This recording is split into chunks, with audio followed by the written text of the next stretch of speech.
একটি চিহ্নিত গোষ্ঠী গণতন্ত্র ও ভোটাধিকার নস্যাৎ করতে নির্বাচন বিরোধী অপতৎপরতায় নেমেছে বলে অভিযোগ করেছেন আওয়ামী লীগ সাধারণ সম্পাদক ওবায়দুল কাদের। ঐক্যবদ্ধভাবে তাদের প্রতিহত করার আহ্বান জানিয়েছেন তিনি। মঙ্গলবার রাজধানীর বঙ্গবন্ধু অ্যাভিনিউয়ে জনগণকে ভোটাধিকার প্রয়োগে উৎসাহিত করতে প্রচারপত্র বিতরণ ও ঢাকা মহানগর উত্তর দক্ষিণ আওয়ামী লীগের সভাপতি ও সাধারণ সম্পাদকদের যৌথ সভায় তিনি এসব কথা বলেন।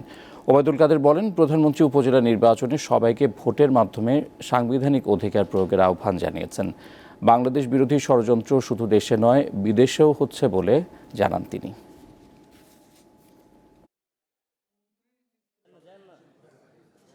দেশ বিরোধী একটি অপশক্তি লাগাতারভাবে নানামুখী ষড়যন্ত্র চক্রান্ত চালিয়ে যাচ্ছে।